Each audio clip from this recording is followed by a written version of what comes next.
ఆ, మళ్ళీ క్లియర్గా చెప్తున్నాను. ఈ వీడియో నా గురించి నేను చేసుకున్నాను. మళ్ళీ గుర్తుపెట్టుకోవడానికి నేను ఎలా ట్రేడ్ చేస్తున్నా అనేది మీ గురించి కాదు.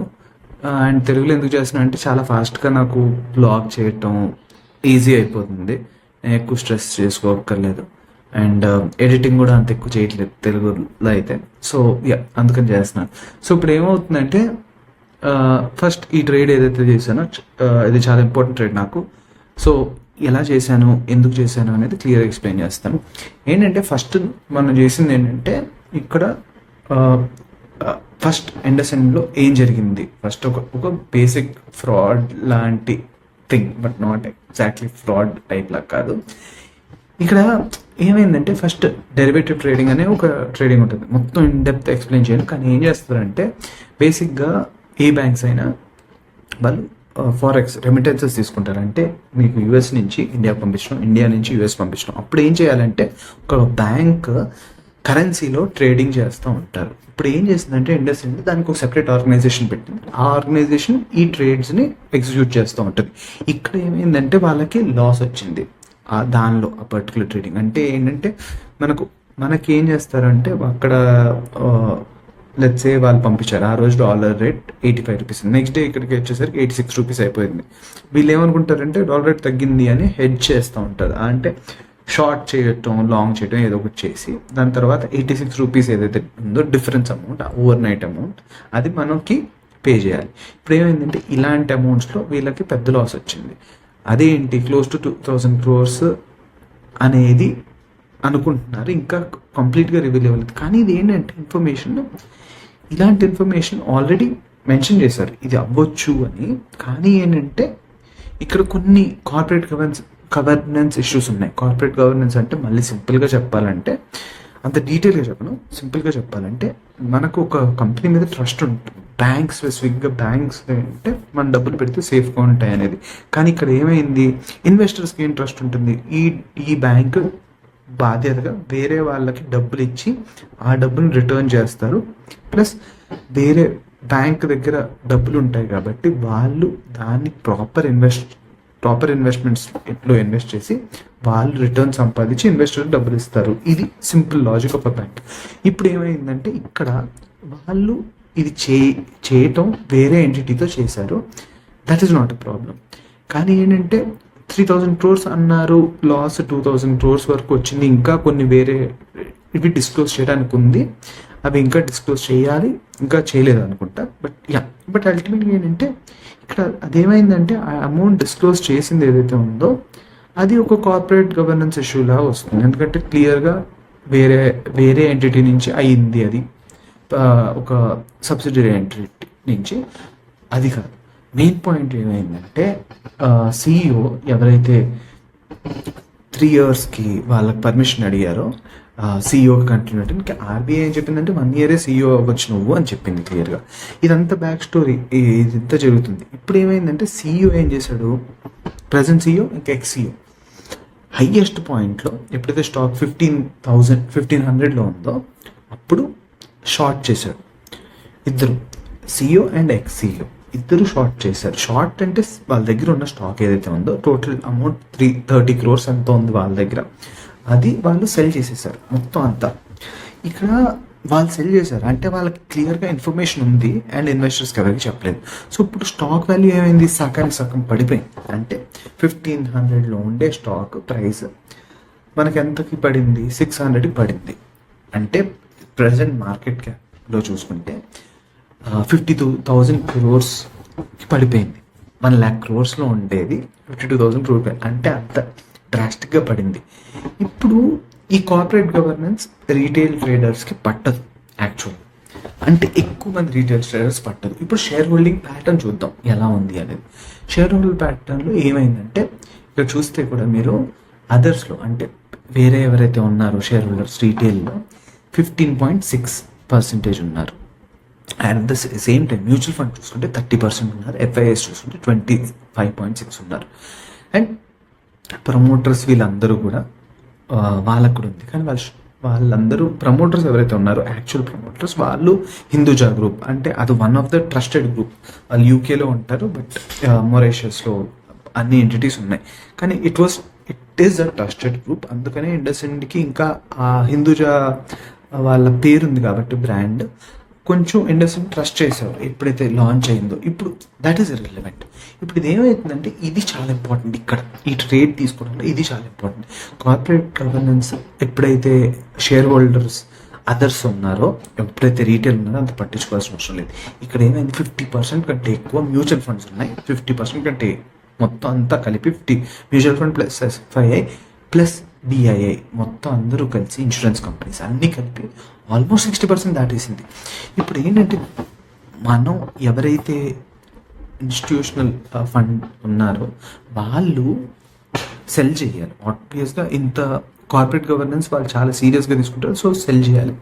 సో వాళ్ళు సెల్ చేసినప్పుడు ఏమవుతుంది, ఆబ్వియస్గా స్టాక్ ప్రైస్ పడిపోతుంది. ఇప్పుడు మనం కొంచెం సేపు వాల్యూమ్స్ చూద్దాం, స్టాక్ వాల్యూమ్స్ చూద్దాం. ఇక్కడే నేను పొజిషన్కి వెళ్ళి ఇక్కడ వాల్యూమ్స్లో ఎప్పుడైతే మనం ఇక్కడ ఈ వాల్యూమ్ చూస్తామో దీన్ని 1 డే వాల్యూమ్స్, ఓకే, 1 డే వాల్యూమ్లో చూస్తే ఇక్కడ ఏమైందంటే ఎప్పుడు ఈ వాల్యూమ్స్ ఏవైతే ఉన్నాయో ఏవి టచ్ అవ్వలేదు నియర్ టు, అంటే ఎప్పుడు ఏదైతే 2020 క్రాష్లో కూడా ఒక సింగిల్ డేలో ఇంత వాల్యూమ్ ఎప్పుడు టచ్ అవ్వలేదు అండ్ ప్రైస్ సేమ్ అంతే ఉంది. కానీ ఇప్పుడు ఏంటంటే ఇంకెక్కువ ప్రైస్ దానికంటే తక్కువ దానిలో ఇంకా బాగా సెల్లింగ్ జరిగింది. ఒక 1-2 డేస్లో వాల్యూమ్ ఏవైతే ఒక ఎగ్జిట్ ఏదైతే ఉందో అది చాలా ఎక్కువ జరిగింది. ఇక్కడ నోటీస్ చేయాల్సింది ఏంటంటే ఎంతమంది సెల్ చేశారు, ఎంతమంది బై చేశారు అనేది ఒకటి, ప్లస్ స్టాక్ ప్రైస్ ఎలా మూవ్ అయిందో అనేది ఇంకోటి. థర్డ్ ఏముంటుందంటే దీంతో పాటు మనం ఎగ్జాక్ట్గా పట్టించుకోవాల్సింది ఏంటంటే ఇక్కడ స్పెసిఫిక్గా ఇలాంటి కేసులో ఎవరెవరు తీసుకోవచ్చు ఈ స్టాక్, ఎలాంటి ఆపర్చునిటీస్ ఉంటాయి ఇలాంటి వాటిలో. అంటే మనం రీటైల్ సైడ్ నుంచి అసలు థింక్ చేయొద్దు, ఓన్లీ ఇన్స్టిట్యూషనల్ సైడ్ నుంచి థింక్ చేద్దాం.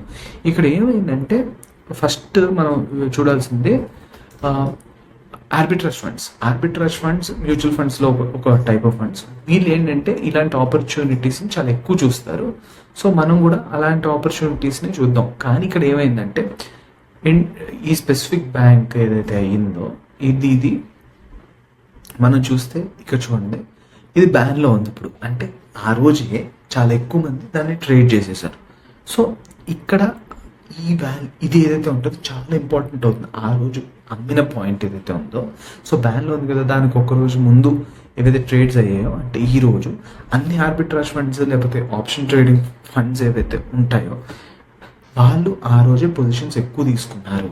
అండ్ ఆ రోజే లిక్విడిటీ కావాల్సి వచ్చింది కాబట్టి మొత్తం అన్ని ఫండ్ హౌసెస్కి వాళ్ళు ఆ రోజు మొత్తం అంతా ఎంత కావాల్స్తే అంత క్వాంటిటీ సెల్ చేసుకున్నారు ఆ రోజు. సో ప్రైస్ ఏదైతే ఉందో, ఈ ప్రైస్ ఏదైతే ఉందో చాలా మంచి ప్రైస్ దొరకటానికి, కొనటానికి, అమ్మటానికి ఇది చాలా స్టేబుల్ ప్రైస్. అంటే next time support and resistance రెండింటికి ఇది ఏదైతే ఉంటుందో చాలా మంచి రేంజ్ అవుతుంది. సో దీనికంటే మంచి సపోర్ట్ అండ్ రెసిస్టెన్స్ జోన్ ఇంకెప్పుడు చాలా రేర్గా క్రియేట్ అవుతూ ఉంటాయి. సో మనం ఏంటంటే ఈ జోన్ని చాలా బాగా గుర్తుపెట్టుకుంటూ ఉండాలి. ఇప్పుడు ఇండస్ఇండ్ బ్యాంక్ స్పెసిఫిక్గా ఇలాంటివే చాలా కేసెస్లో అవుతాయి. ఎందుకంటే ఎప్పుడైతే వాల్యూమ్స్ ఇలాంటివి క్రియేట్ అవుతాయి అప్పుడే మనం గుర్తుపెట్టుకోవాలి. ఎందుకంటే చాలామంది ఇప్పుడే కొంటారు, చాలామంది ఇప్పుడే అమ్ముతారు. సో ఇక్కడ హైయెస్ట్ రెసిస్టెన్స్ సపోర్ట్ బ్యాండ్ జరుగుతుంది. సో ఇప్పుడు ప్రీవియస్గా ఇప్పుడు ఏవైతే ఫ్యూచర్లో జరగబోతున్నాయో ఆ యాక్షన్స్ని క్లియర్గా నోటీస్ చేస్తే మనకు ట్రెండ్ తెలుస్తుంది. ఇవంతా అగైన్ నన్ను నమ్మొద్దు. మళ్ళీ మీరు ఎవరైతే వేరే వాళ్ళు చూస్తున్నారో నేను ఈ వీడియో నా గురించి చేసుకున్నాను.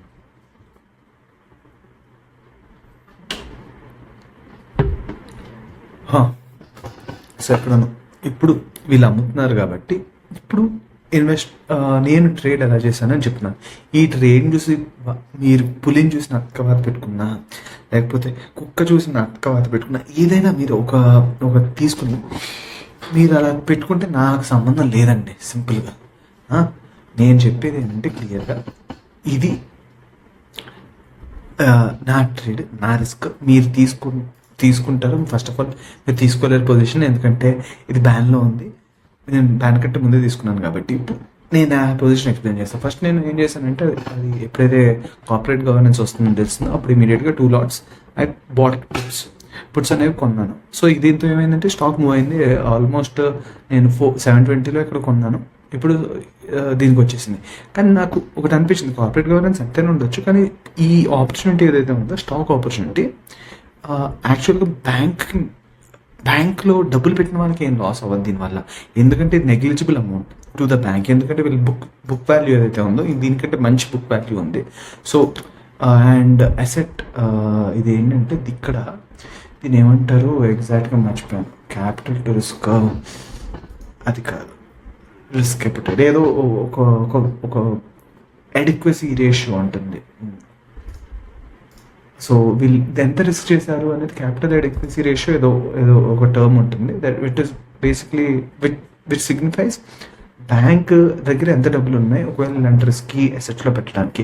కానీ అల్టిమేట్గా నేను ఎక్కువ చూసేది ఏంటంటే దానికంటే ఎక్కువ వాల్యుయేషన్లో ప్రైస్ టు బుక్ ఇది ఎంత వాల్యూలో ఉంది అనేది. ఇప్పుడు చూస్తే ఇది వాల్యుయేషన్ 1 కంటే పడిపోయింది. యూజువల్గా బ్యాంక్స్ 1లో ఉంటాయి. ఇలాంటి సినారియో ఎప్పుడు వస్తుంది, కోవిడ్ క్రాష్లో వచ్చింది, ఇప్పుడు చూడండి మళ్ళీ వచ్చింది. సో ఇలాంటి ఆపర్చునిటీస్ రేర్గా వస్తాయి ఈ బ్యాంక్ ఈ వాల్యూలు దొరకడానికి. కానీ ఇది rare scenario, at the same time risky scenario. వేరే బ్యాంక్స్ చూసుకుంటే అన్నీ ఎక్కడ ఉన్నాయి 1.17లో. ఇప్పుడు ఇంకొకటి బేరేజ్ సినారియో ఏంటంటే మార్కెట్ అంతా బేరేజ్గా వెళ్తుంది. సో ఇండస్ఇండ్కి ఇది స్పెషల్ కేస్ సినారియో ఏంటంటే ఈ corporate governance plus mutual funds ఎక్కువ కార్పొరేట్ గవర్నెన్స్ పట్టించుకోవడం వల్ల వాళ్ళు తగ్గిస్తారు. కాబట్టి ఈ పొజిషన్ ఈ వాల్యుయేషన్లో కొంతసేపు కూర్చోవచ్చు. ఎప్పటి వరకు అయితే వాళ్ళు ఈ మంత్ వరకు డంప్ చేస్తారో స్టాక్ అప్పటి వరకు కూర్చోవచ్చు. వన్స్ మనకేమవుతుందంటే ఇప్పుడు ఇక్కడి నుంచి షేర్ హోల్డింగ్ ప్యాటర్న్లో నేను అనుకునేది ఏంటంటే ఇక్కడ share holder promoters pledged by promoters ఏదైతే ఉందో అది పెరిగింది ఇక్కడ చూస్తే. తర్వాత ఎఫ్ఐఎస్ కంటిన్యూస్గా డంప్ చేస్తున్నారు స్టాక్ని. దాంతోపాటు ఇప్పుడు మ్యూచువల్ ఫండ్స్ కూడా డంప్ చేయడం మొదలైతే. సో ఎవరు కొంటారు అంటే అల్టిమేట్గా ఇక్కడ ఎవరైతే వీళ్ళు ఉన్నారో రీటైల్ వాళ్ళు కొనటం మొదలెడతారు, అదర్స్. ఎందుకంటే స్టాక్ తక్కువ వాల్యూలో వస్తుంది, కానీ స్టాక్ యాక్చువల్గా తక్కువ వాల్యూలో రావట్లేదు, ఎందుకంటే దాంతో రిస్క్ కూడా ఇన్వాల్వ్ అయి ఉందని. ఎప్పుడు కార్పొరేట్ గవర్నెన్స్ చాలా సీరియస్గా తీసుకోవాల్సిన ఇష్యూ. సో అందుకని ఏమవుతుందంటే ఈ స్టాక్ ఇంకా పడవచ్చు క్లియర్గా. అట్ ద సేమ్ టైం ఇప్పుడు నేను ఎందుకు రిస్క్ చేస్తున్నాను, ఫస్ట్ ఒక పొజిషన్ గురించి చెప్పాను. Second position is I have 650 పుట్స్ని సెల్ చేశాను. అట్ ద సేమ్ టైం ఇప్పుడు 650 పుట్స్ని సెల్ చేసినప్పుడు ఏమవుతుందంటే ఇలాంటి సినారియోలో ఇది బేసిక్గా స్టాక్ అమ్ముతున్నట్టు, పుట్స్ బై చేస్తే స్టాక్స్ అమ్మేస్తున్నట్టు, 2 lots ఆఫ్ స్టాక్స్ అమ్ముతున్నట్టు. ఇప్పుడు ఇది తీసుకుంటే ఇది అమ్ముతున్నాను కదా, మళ్ళీ ఎక్కడ కొంటున్నాను 650 దగ్గర కొనేస్తున్నాను, కానీ నాకేమొస్తుంది దీంతో అడిషనల్గా ప్రీమియం వస్తుంది. ఇప్పుడు ఈ ప్రీమియం యాడ్ చేయడం వల్ల ఈ పొజిషన్ ఇక్కడ లాక్ అయినట్టు, నా దృష్టిలో లాక్ అయినట్టు. యాక్చువల్గా ఏంటంటే స్టాక్ అనేది లాక్ అవ్వదు, ఇటు లెఫ్ట్ రైట్ ఎట్లయినా మూవ్ అవ్వచ్చు, దాని ఇష్టం. కానీ ఇక్కడ ఏంటంటే ఈ ప్రైస్ ఏదైతే ఉందో నేను ఇక్కడ కొంచెం ప్రైస్ ఆగుతుంది అనుకుంటున్నాను. సో ఇక్కడ ఏమవుతుంది మనకి ఈ ప్రైస్లో ఒకవేళ ఏప్రిల్ ఎండ్ వరకు, April 24th వరకు ఈ ప్రైస్లోనే ఉంటే అప్పుడు ఎంత వస్తుంది, ఆల్మోస్ట్ 77,000 ఈ లాట్స్లో వస్తుంది. ఇప్పుడు coming to the other thing, ఇది ఇక్కడ లాక్ చేస్తున్నాను అనుకుంటుంటే నెక్స్ట్ ఏ సినారియో ఓపెన్ చేశానంటే ఇక్కడ ఇంకొక 600 PE దగ్గర ఇంకొక 2 lots సెల్ చేశాను. ఇక్కడ ఇదే క్రూషల్. ఇది యాక్చువల్గా ఏమవుతుందంటే 600కి బిలో వెళ్తే ప్రైస్ నేను ఈ స్టాక్ కొంటాను అని చెప్పటం. ఇది ఇక్కడ ఏంటంటే ఈ స్టాక్ అమ్మేసాను, ఇక్కడ కొంటున్నా, ఇక్కడ అమ్మేస్తున్నాను, ఇక్కడ కొంటున్నాను. సో ఈ ట్రేడ్ అనేది ఇక్కడ ఎండ్ అయిపోతుంది.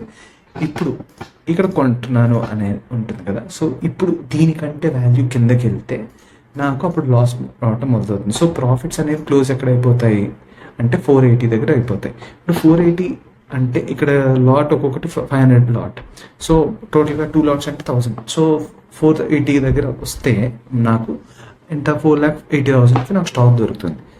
ఇప్పుడు ఇంత ఎక్కువ సోది వాగుతున్నాను నేను, కానీ 4,80,000కి బేసిక్గా మొన్న ఆర్బీఐ ఇంకా సెబీ వాళ్ళు ఏం చేశారంటే బేసిక్గా ఒక స్టాక్ ఒక 1 lot 10 lakhs దగ్గర ఉండాలి, అరౌండ్ 10 lakhs దగ్గర ఉండాలి, 8 lakhs 10 lakhs ఉండొచ్చు.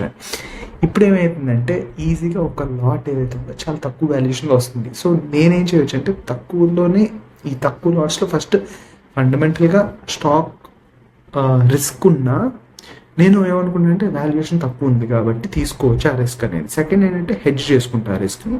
అండ్ థర్డ్ ఏంటంటే 480 దగ్గర కదా, 480 అంటే అప్పటికి ఎంత పడిపోయి ఉంటుంది స్టాక్? 480 అంటే ఇంకా ఎంత గ్యాప్ ఉంటుంది? 480కి ఇంకా ఎంత పడాలి? ఈ స్టాక్ ఇప్పుడు ఉంటుంది కదా, 480కి ఆల్మోస్ట్ 15%, ఎంత 30% పడాలి. అప్పుడు 30% అంటే ప్రైస్డ్, ఇప్పుడు వాల్యుయేషన్ ప్రైస్డ్ బుక్ చూద్దాం.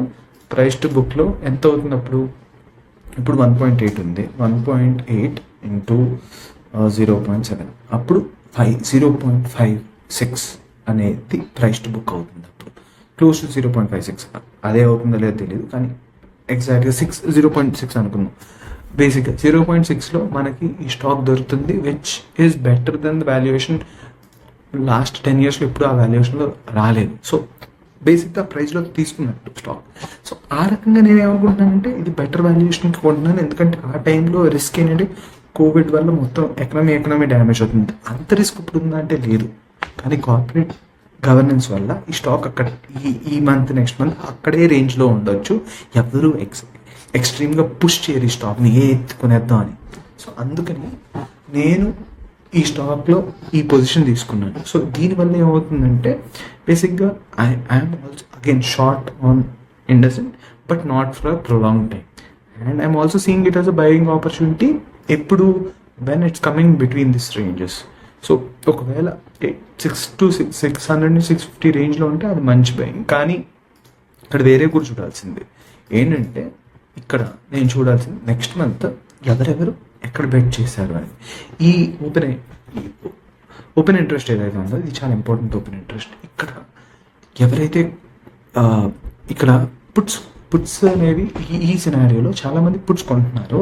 ఈ సినారియోలో పుట్స్ మనం ట్రెడిషనల్గా సెల్ చేసే వాళ్ళకంటే బై చేసే వాళ్ళ దగ్గర చూడాలి. ఎందుకంటే ఇక్కడ ఇలాంటి సినారియోలో ఏమవుతుందంటే నాలాంటి వాడే ఎదవలు ఉంటారు కదా, వాళ్ళు కొంతమంది పుట్స్ సెల్ చేస్తారు. కానీ కొంతమంది ఉంటారు ఏంటంటే వాళ్ళకి ఇంకా పడుతుందంటే పుట్స్ బై చేస్తారు. ఇన్స్టిట్యూట్స్ కూడా వాళ్ళు ఇన్స్టెడ్ ఆఫ్ చాలామంది స్టాక్ ఉంటుంది కదా, స్టాక్ని సెల్ చేయడం ఇష్టం లేకుండా పుట్స్ బై చేస్తూ ఉంటారు. సో ఏమవుతుంది, ఆటోమేటిక్గా పుట్స్ బై చేసినప్పుడు ఆటోమేటిక్గా స్టాక్ ఉన్నవి ఎక్సైజ్ అయితే అదే ఎగ్జిట్ అయిపోతుంది. సో అలా కూడా కన్సిడర్ చేయొచ్చు. ఇక్కడ ఏంటంటే చాలామంది వాళ్ళ దగ్గర స్టాక్ ఉందో ఆ స్టాక్ని ఇమీడియట్గా ప్లెజ్ చేసినా ఏది చేసినా వాళ్ళు ఎగ్జిట్ చేయలేరు కాబట్టి పెద్ద పొజిషన్స్లో అప్పుడు ఏం చేయాలి, ఇలాంటి పుట్స్ తీసేసుకుంటే వాళ్ళకి ఇలాంటి బెనిఫిట్ అవుతాయి. సో డోంట్ థింక్ ఈ పుట్స్ యాక్చువల్గా సపోర్ట్ క్రియేట్ చేస్తాయి. అట్ ద సేమ్ టైం కొంచెం ఈ యాంగిల్ కొంచెం థింక్ చేయాలి. ఏంటంటే 2 యాంగిల్స్లో థింక్ చేయాలి. ఏంటంటే ఇది ఆల్మోస్ట్ సపోర్ట్ లాగా థింక్ చేయాలి, ప్లస్ రెసిస్టెన్స్ లాగా కూడా థింక్ చేయొచ్చు అనేది నేను చెప్తున్నాను. So until and unless market దాన్ని కన్ఫర్మ్ చేస్తే తప్ప మనకు తెలియదు. అండ్ ఇక్కడ నేను ఎక్కువ వాల్యూ ఇస్తున్నానంటే అవుట్ ఆఫ్ ది మనీ. దానికి ఇన్ ద మనీ, ఇప్పుడు ఇది ఉంది అనుకోండి, ఇన్ ద మనీలో ఉంది.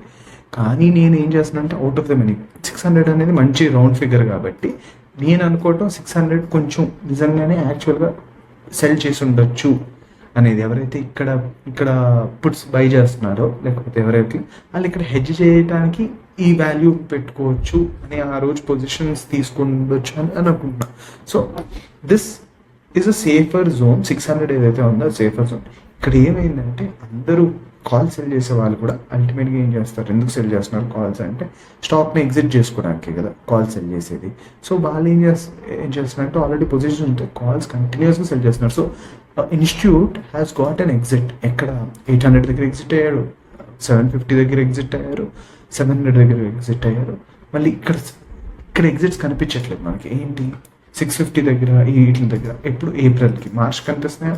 మార్చ్ దగ్గర హైయెస్ట్ ఎగ్జిట్స్ ఎక్కడ ఉన్నాయో చూసుకుంటే 800 is a strong resistance and 750 is a strong resistance. So 2 బీభత్సమైన రెసిస్టెన్స్ యాడ్ అయ్యాయి ఇక్కడ.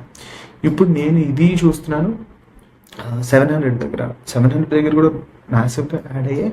సో కానీ ఇక్కడ చూస్తే 700 దగ్గర ఎవడు అమ్ముతాడు ఒకడు, కానీ కొంటున్నారు కదా, అది ఇంపార్టెంట్ అన్నిటికంటే. 700 దగ్గర వేరే వాళ్ళు కొంటున్నారు, అమ్ముతున్నారు. సో ఇక్కడ కొంచెం ఇది ఈ జోన్ స్టార్ట్ అయింది. 700 ఇస్ అన్ ఇంపార్టెంట్ జోన్ ఇక్కడ. దీనిలో మళ్ళీ చూసుకుంటే 600 దగ్గర అమ్ముతున్నారు, 650 దగ్గర అమ్ముతున్నారు. So this is again resistance వచ్చేసింది, సపోర్ట్ వచ్చింది. ఇప్పుడు నేనేం చేయొచ్చు, చేంజ్ మళ్ళీ ఈ చేంజ్ మొన్నటి చూడాలి. So open interest IndusInd bank ఇప్పుడు వెళ్ళి ఎవరు ఎక్కువ ఎగ్జిట్ ఏం చేస్తున్నారు, 750 దగ్గర ఏదైతే కాల్స్ ఉన్నాయో అవన్నీ ఎగ్జిట్ చేశారు నిన్న. ఎందుకంటే మళ్ళీ బ్యాన్లో ఉంది కాబట్టి ఎవరైతే ట్రేడర్స్ ఉంటారో వాళ్ళు ఎగ్జిట్ చేస్తారు, ఇన్స్టిట్యూట్స్ ఎగ్జిట్ చేయవు అంత ఈజీగా. కానీ ఓవరాల్గా ఇక్కడ బిల్డప్ అయింది.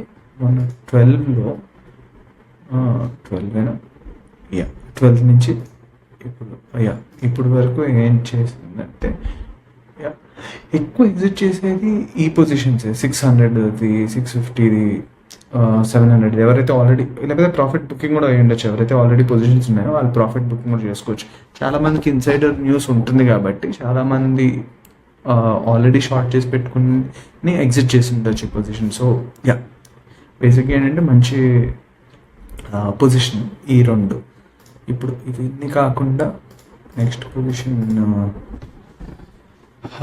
సో నేను మళ్ళీ రెసిస్టెన్స్ తీసేశారు కానీ అంత ఎక్కువ కాంట్రాక్ట్స్ తీయలేదు. సో ఏంటంటే 700 ఇస్ అ గుడ్ రెసిస్టెన్స్ అని నేను అనుకుంటున్నాను. కమింగ్ టు అదర్ థింగ్స్, ఇక్కడ ఒకవేళ సెటిల్ అయిపోతే ఇక్కడే ఈ రేంజ్లో 700 దగ్గర ఉన్నా కూడా మనకి బేసిక్గా ఎంత 70,000 ఎంతో వస్తుంది. So I'm happy with this. But అల్టిమేట్గా ఏంటంటే ఇక్కడ ఈ జోన్ నుంచి సడన్గా మూవ్మెంట్స్ రావచ్చు, కానీ I still be on the shorting side. ఇక్కడ మనం నోటీస్ చేసిన ఇక్కడ స్పెసిఫిక్గా ఇది చాలా ఇంట్రెస్టింగ్, బాగుంటుంది. ఇది మనం ఏమవుతుందంటే ఈ స్పెసిఫిక్ ఇది చూస్తాం కదా, ఇది కొంచెం మనం డీటెయిల్గా చూడాలి. ఈ ఫస్ట్ డే సెల్లింగ్ అయింది, సెకండ్ డే ఎందుకు బయింగ్ అయింది, గ్రీన్ అంటే బయింగే కదా, కానీ కాదు. మనం ఏం చేయొచ్చు అంటే 1 hour చార్ట్కి వెళ్తే ఇక్కడ బయింగ్లా కనిపిస్తుంది. ఇప్పుడు సరిగ్గా చూద్దాం టైం ఎప్పుడుది అని. ఓకే, ఇంత క్లియర్ బయింగ్ కనిపిస్తుంది పొద్దున్న 9:15కి. మళ్ళీ ఓకే 10 minutesకి వెళ్దాం. ఇప్పుడు ఇక్కడ క్లియర్ బయింగ్ కనిపిస్తుంది కదా, గ్రీన్ ఇంకా పెద్దది. ఇంకా 1 minutesకి వెళ్దాం. ఇప్పుడు తెలుస్తుంది మన పిక్చర్ ఏంటి. 1 minuteలో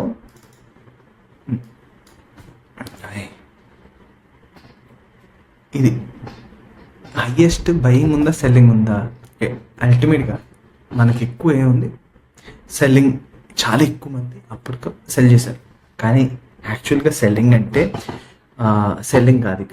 ఇక్కడ ఏం చేసుకోవాలంటే మనం ఎగ్జాక్ట్గా సపోర్ట్ ఎక్కడ స్టార్ట్ అయిపోయింది అనేది. ఎందుకంటే దీనికి బియాండ్లా వాళ్ళు అలవ్ చేయట్లేదు ప్రైస్ని ఇంకా కిందకి వెళ్ళటానికి. సో ఇక్కడ ఏంటి, 620 has become a strong support at the same time. కానీ అల్టిమేట్గా సపోర్ట్ తీసుకోవటం అనేది అది కొంతసేపే తీసుకుంటుంది, తర్వాత మళ్ళీ it has sticked to that. ఇప్పుడు చూడండి మళ్ళీ 70, ఇది చాలా ఎక్కువ ప్రైస్ గ్యాప్స్. ఇప్పుడు ఏదో అయిపోతున్నాయి కాబట్టి ఈజీగా కనిపిస్తున్నాయి, కానీ ఇది చాలా పెద్ద చేంజ్, మ్యాసివ్ చేంజ్. సో 620 నుంచి 670 వరకు వెళ్ళి కూర్చుంది. తర్వాత నేను అనుకోవటం మళ్ళీ 620 would be a good support, but at the same time ఇవంతా రిస్క్ ఎపెటైట్ ఉన్నోళ్ళు, అసలు ఇక్కడ బాగా స్టాప్ లాస్ని తీసుకోగలిగే వాళ్ళు, ఇంకా బేసిక్గా అండర్స్టాండింగ్ ఉన్న వాళ్ళే ట్రేడ్ చేయాలి.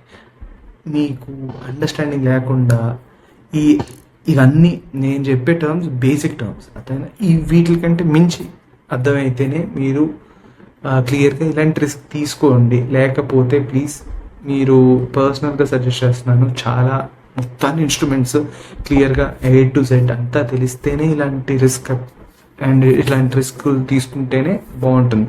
ఇప్పుడు మళ్ళీ ఇక్కడ మళ్ళీ ట్రేడ్కి వెళ్దాం. ఈ ట్రేడ్కి ఇక్కడ మనం ఇండస్ఇండ్ బ్యాంక్ చూసుకుంటే ఇక్కడ ఏమవుతుందంటే one of the interesting things, ఇక్కడ మెయిన్ థింగ్ నేను రిస్క్ మేనేజ్మెంట్ గురించి చెప్తాను. ఇప్పుడు ఏమైందంటే దీనిలో ప్లస్ సైడ్ వెళ్తే నేను కన్సిడర్ చేయట్లేదు, ఎందుకంటే కొంచెం నేను ఇంకా షార్ట్ చేద్దాం అనుకుంటున్నాను ఇంకా పైకి వెళ్తే. సో పాజిటివ్ సైడ్ వెళ్తే మనకి లాస్ ఎంత ఉంది, ఆల్మోస్ట్ 1.2 lakhs లాస్ ఉంది. కానీ అప్పుడు హెడ్జింగ్ కూడా చేయొచ్చు, నేను ఏంటంటే రియల్గా స్టాక్ కొనేసేయచ్చు, రైట్?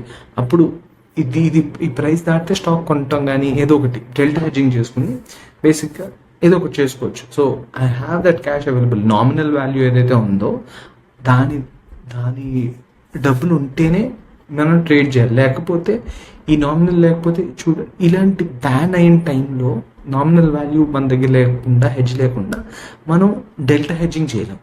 సో ఆ డెల్టా హెడ్జింగ్కి మనకు క్లియర్గా ఆ క్యాష్ అవైలబుల్ ఉంటే కనుక అప్పుడు లెట్స్ సే ఫర్ ఎగ్జాంపుల్ ఇప్పుడు నేను ఒకవేళ ప్రైస్ పెరగటం మొదలైతే నేను ఏం చేయొచ్చు, డైరెక్ట్గా ఇప్పుడే లెట్స్ సే రేపే పెరుగుతుంది ప్రైస్, అప్పుడు ఏం చేయొచ్చు అంటే బేసిక్గా ఈ పొజిషన్ ఎగ్జిట్ చేయడానికి బ్యాన్లో ఉంటే నేను ఎగ్జిట్ చేయలేను. సో అప్పుడు ఏం చేస్తాను, ఈ 2 lots సరిపడా స్టాక్ని నేను డబ్బులు ఇచ్చి కొనేసుకుంటాను. సో అప్పుడు ఏమవుతుంది, ఈ పొజిషన్ ఆటోమేటిక్గా ఎగ్జిట్ అయిపోతుంది.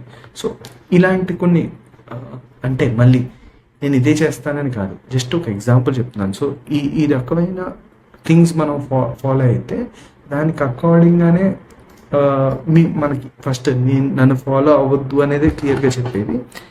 ఇప్పుడు క్లియర్గా మనకి చూసుకున్నాం అనుకోండి, ఇక్కడ మనం ఏం చేయాలి ఇలాంటి సిచ్యువేషన్లో అంటే ఇప్పుడు డెల్టా ఏదైతే ఉందో నేను ఎంత షార్ట్ చేశాను ఎగ్జాక్ట్గా అంటే 925 స్టాక్స్ని నేను షార్ట్ చేసినట్టు, యాక్చువల్గా 1000ని కాదు. So that is what delta sees. ఎందుకంటే ఇది ఇంత మనీలో ఉంది కాబట్టి, ఒకవేళ బయట ఉంటే ఇంకా తక్కువ చూపిస్తుంది. And at the same time ఈ రెండు మిక్స్ చేస్తే నేను ఎంత షార్ట్ చేశాను, యాక్చువల్గా 318 స్టాక్స్ మాత్రమే షార్ట్ చేశాను. ఎందుకంటే ఈ రెండు బ్యాలెన్స్ అవుట్ చేస్తున్నాయి, దీన్ని హెడ్జ్, ఇది ఏదైతే మనం షార్ట్ చేసామో దా పొజిషన్ ఈ రెండు హెడ్ చేస్తున్నాయి కాబట్టి అందుకనే కొంచెం డెల్టా నెగిటివ్లో చూపిస్తుంది. రియాలిటీలో అల్టిమేట్గా we can make money out of this. But మళ్ళీ షార్ట్ చేసినప్పుడు ఏదైనా ఏ ట్రేడ్ అయినా చేసినప్పుడు ఇట్స్ కంప్లీట్లీ ఫస్ట్ నా దృష్టిలో ఏంటంటే సైకలాజికల్గా క్లియర్గా ఉండాలి. నువ్వు ఏ డెసిషన్ తీసుకున్నా ఏది తీసుకున్నా క్లియర్గా ఉండాలి. సెకండ్, సైకలాజికల్ కాకుండా ఇప్పుడు చేసేటప్పుడు క్లియర్గా మైండ్ సెట్ సైకలాజీ కాకుండా నీకు క్లియర్గా అక్కడ తెలియాలి ఏ పాయింట్లో ఆపేస్తున్నావు, ఏ పాయింట్లో కొంటున్నావు, ఎగ్జాక్ట్గా ఎప్పుడు ట్రేడ్ ఎగ్జిట్ చేయాలి అనేది. సో స్టాప్ లాస్లు ఇవన్నీ చాలామంది చెప్తారు. సో అదే సొలితే నేను చెప్పను, కానీ హెడ్జింగ్ ఏదైనా నేనైతే ఎక్కువ ఫాలో అయ్యేది హెడ్జింగ్నే. అండ్ లెవరేజ్ డీలెవరేజ్ ప్రాసెసింగ్ అంటే నాకు ఎక్కువ లెవరేజ్ తీసుకుంటున్నాను, 2 lots కంటే ఎక్కువ తీసుకుంటున్నాను, 4 lots తీసేసుకుంటున్నాను, అప్పుడు నేను ఆటోమేటిక్గా పొజిషన్ ఎగ్జిట్ చేసేస్తాను, ఎందుకంటే అవుట్ ఆఫ్ కంట్రోల్ వెళ్ళిపోతాం అక్కడ. సో అలాంటి టైంలో కూడా మనం తీసేసుకోవాలి. సో పొజిషన్ సైజింగ్ అనేది ఇవన్నీ కూడా ఇంపార్టెంట్ అవుతాయి. ఇవన్నీ చెప్పటానికి నాకు ఇంట్రెస్ట్ లేదు, ఇదంతా నా గురించి నేను చేసుకున్నాను కాబట్టి సైకలాజీ క్లియర్గా ఉంచుకో, డిస్టర్బ్ అవ్వద్దు అసలు. Okay, bye.